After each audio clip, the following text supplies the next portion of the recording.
안녕하십니까. 예, 유일한 경제 TV입니다. 예, 저는 유TV의 유튜버 유일한이고요. 시장의 방향성은 사실 모릅니다. 오늘도 보니까 뭐 그 모건 스탠리 작년 뭐 올 초까지만 해도 막 미국 시장이 막 그렇게 막 랠리를 뿜어대니까 막 계속 비관을 퍼부었던 모건 스탠리가 주가가 살짝 빠지고 회복하니까 어떻게 얘기를 했냐.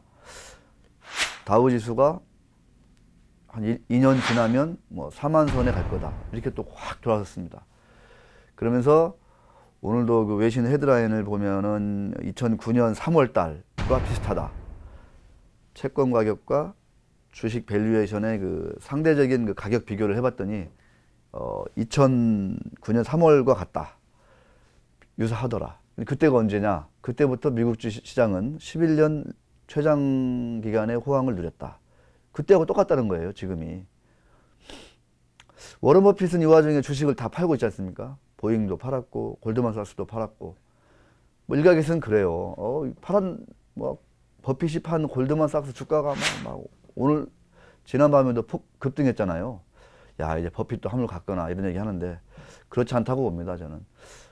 펀더멘털을 보고, 그 다음에 어떤 그 중앙은행들, 주요국 중앙은행들의 그 이제 통화정책, 이제 수단이 별로 남아있는 게 없어요. 이런 거 감안하면, 글쎄요. 지금 뭐, 모더나, 백신 기대, 아직 이게 지금 뭐 1차 임상 끝났다는 거 아니에요? 네, 3차까지 어떻게 변수가 또 결과가 날지는 모르는 거잖아요. 네, 그런 생각이 들고, 제가 엊그제 뜬금없는 약간의 그 기사 하나를 보고, 바로 이거다. 한번 소개를 해드리면서 우리의 그 현실을 한번 같이 공유하고자 합니다. 코스피 시총 52, 10년간 결과는, 그러니까 10년 동안 코스피 주요 기업들 시가총액, 기업의 시장 가치, 시가총액을 따져봤더니 주가가 오른 종목은 20% 밖에 안 된다. 그러니까 대한민국을 대표하는 코스피 시가총액 상위 52 기업들의 지난 10년간 시가총액을 따져봤더니 20%만 올랐다. 10년간 20%만 올랐다는 거예요. 나머지 40개 기업은 주가가 10년 동안 빠졌다 이거예요. 대한민국을 대표하는 우량 기업이다 해가지고 10년 동안 장기 투자를 했어요. 그러면 그 결과는 어떻게 돼야 돼요? 강상구 PD. 10년 동안 장기 투자했어. 그럼 그 결과는 어떻게 돼야 돼? 대한민국을 대표하는 기업이면 부자가 돼 있었어야지. 그게 상식이 되는 사회가 그런 시장이 매우 바람직한 시장이잖아요. 그랬더니 50개 중에 10개만 올랐대요. 40개는 빠졌더라. 10년간 장기 투자의 결과는 참담하다 이거죠. 자, 그래서 10위권 중에 보니까 삼성전자만 유일하게 시가총액이 증가했다. 이게 참 놀라운 일이죠. 우량주 장기 투자가 고수익을 보장하기는커녕 우리가 이제 많은 그 전문가들이 막 이구동성 그 얘기하는 건 그거잖아요. 주가의 방향성은 모르지만 우량주를 잘 선별해서 장기 투자하면 이거는 뭐 은행 예금 적금보다는 뭐 성과가 좋을 거다. 이게 이제 사실은 뭐 일반적인 상식인데 상식으로 알고 있잖아요. 그랬더니 오히려 참담한 결과가 빚어지는 거예요. 자, 보니까 삼성전자만 시가총액이 10년 동안 135% 올랐어요. 이게 이제 서울경제 기사인데 뭐 이런 유사한 그런 그 스터디나 리서치가 많이 있어서 제가 이제 인용을 하는 건데 2010년 11월 30일하고 2020년 5월 14일을 비교를 했더라고요. 뭐 사는 시점마다 성과가 다 다를 수도 있고 여러 가지 이제 이유가 있는데 저는 그냥 심플하게 보는 거죠. 포스코 시가총액 63%가 줄었어요. 전 세계 아마 철강 회사 중에서는 넘버 3인 포스코인데 현대차 시가총액 48%가 줄었어요. 야, 자, 삼성생명도 54%가 줄었고 KB금융도 38%가 줄었습니다. 자, 기아차 40%가 줄었고. 자, 저는 이걸 볼 때 어쩌다가 우리나라 주식시장이 이렇게 됐을까. 여러 가지 핑계를 대는 사람도 있을 거예요.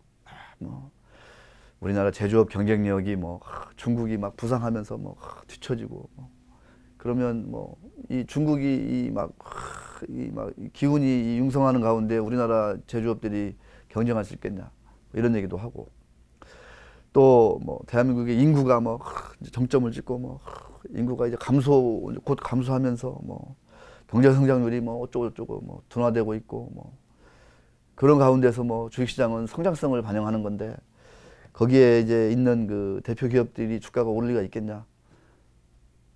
뭐 이런저런 뭐 그냥 이 이유를 달려면 한도 끝도 없겠죠. 그러나 제가 주목하는 건 뭐냐? 아무리 그래도 그렇지 10년 동안이라는 1년도 아니고 2년도 아니고 10년 동안의 엄청난 긴 세월, 강산도 변하는 세월 동안 주가가 예를 들어서 포스코 주가가 시가총액이 63% 빠진다는 거가 이게 말이 되냐. 자, 그래서 제가 한번 좀 따져봤습니다. 작심하고. 거의 유사한 기간이에요. 같은 기간. 2010년 말 포스코의 자기자본, 포스코의 순자산. 그러니까 포스코라는 회사의 그 기업 가치, 장부상의 기업 가치 자산에서 부채를 뺐더니 35조였어요.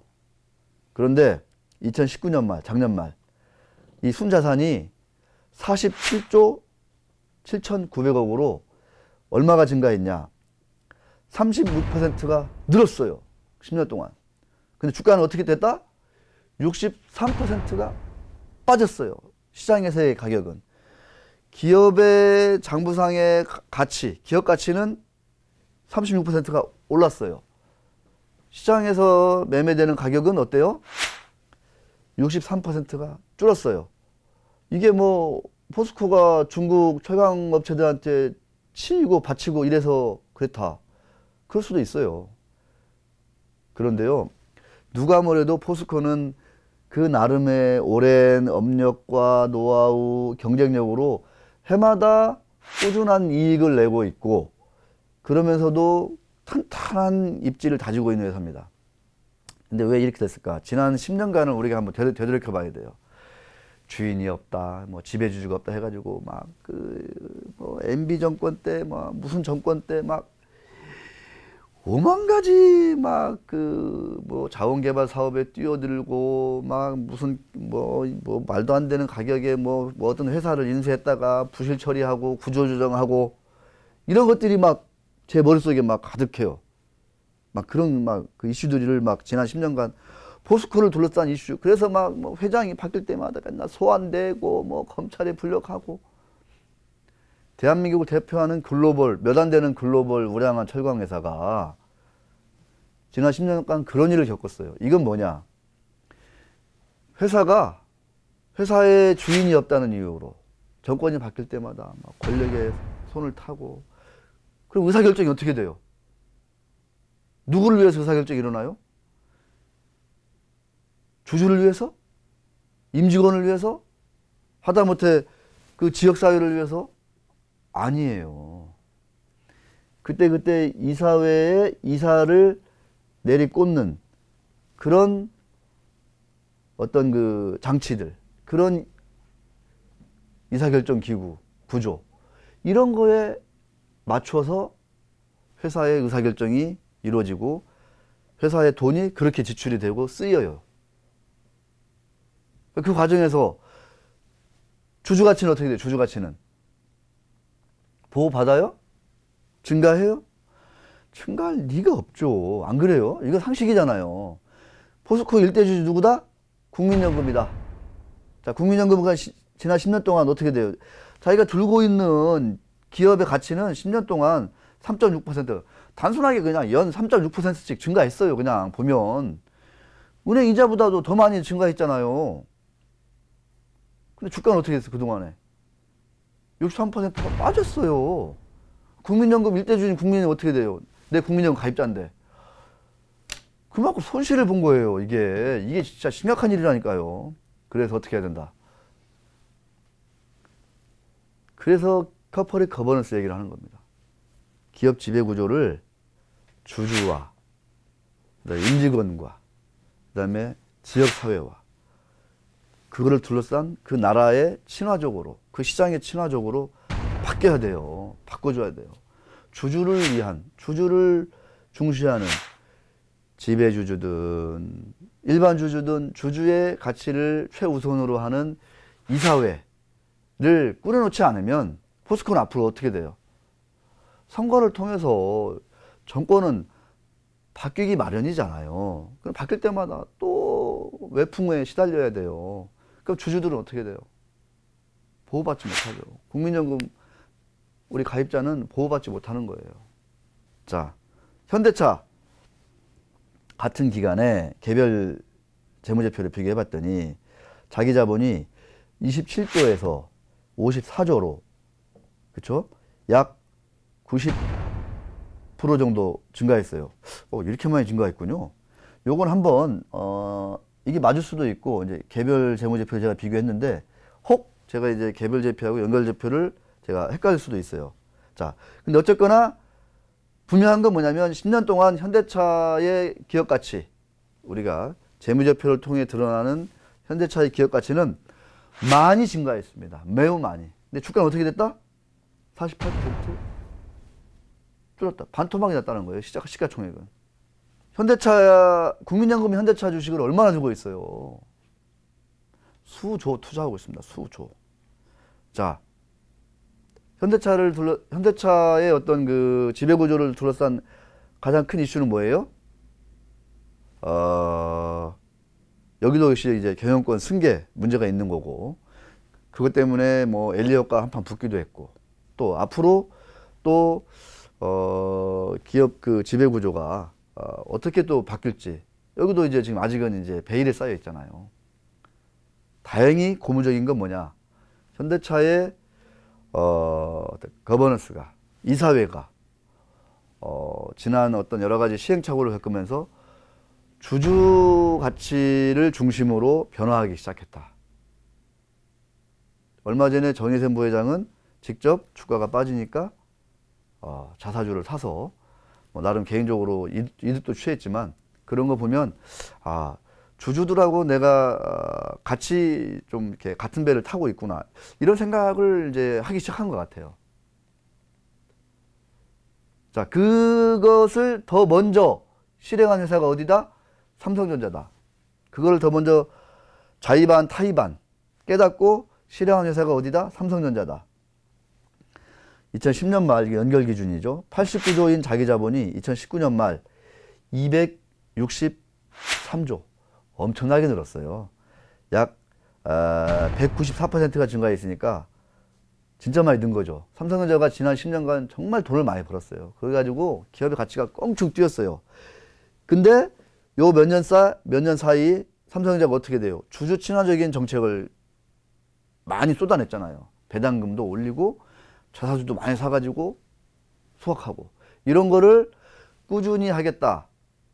뭐 그냥 한 번만 하는 게 아니라 나름의 룰을 정해서 일관되게 추진하겠다라고 선언을 했잖아요. 그러다 보니까 그 기간 동안 주가 상승이 어떻다? 135%에 이른다. 자기 자본 증가율에 미치지 못하지만 그래도 대한민국에서는 아주 이게 놀라운 일이잖아요. 이거 뭐 시가총액 상위 50위 중에 삼성전자 하나만 아까 10위권 중에서는 삼성전자만 유일하게 증가했다니까요. 옛날 10위권, 그죠? 그러니까 하이닉스는 그 10년 전에는 뭐 그 10위권이 아니었으니까 비교 대상이 아닌 거죠. 이 기사에서는. 자, 현대차는 48% 빠졌는데 자기 자본이 100% 증가했음에도 삼성전자는 자기 자본 증가를 따라가는 정도의 주가 상승을 이뤘다. 어떤 차이가 있다? 물론 뭐 글로벌한 경쟁력이 어떻고 뭐 여러 가지 이유가 있겠죠. 뭐 반도체 경기 어쩌고 뭐 자동차 산업은 미래가 불투명하고 뭐. 중요한 변수 중에 하나는 뭐다? 주주 친화적으로 이사회가 실질적으로 어느 정도 바뀌었느냐 안 바뀌었느냐, 이게 지금 상당히 중요한 변수가 되고 있다라는 거를 보여준다는 거죠.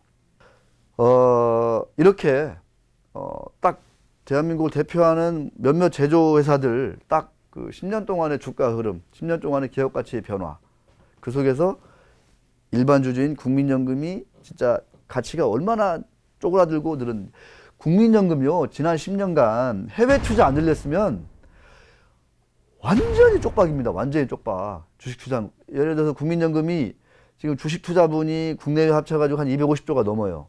예를 들어서 이 기간 동안에 막 해외 투자 안 하고 250조를 한국 시장에만 투자했다. 국내 시장에만 투자했다. 어떻게 됐을 것 같아요? 어떻게 돼? 끔찍하죠. 그나마 해외 투자를 절반 정도 가져가가지고 이렇게까지 이른 거예요. 국내 시장과 해외 시장의 차이는 무엇인지, 삼성전자와 현대차의 어떤 장기적인 성과의 차이는 무엇인지, 이거는 비단 업황의 문제냐, 그건 절대 아니라는 거죠.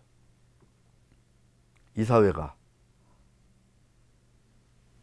지배주주뿐만 아니라 일반 주주까지도 동시에 배려하는 이런 의사결정을 할 수 있도록 뭐 자이든 타이든 어느 정도 이렇게 좀 정비가 되고 있는지, 이거에 따라서 장기적인 성과는 완전히 엇갈린다라는 거를 저는 감히 말씀드리고 싶습니다. 그렇게 변화하는 기업들이 있다면 저는 장기적인 관점에서 좀 긍정적인 접근을 해도 무방하다, 이렇게 저는 말씀드리겠습니다. 고맙습니다.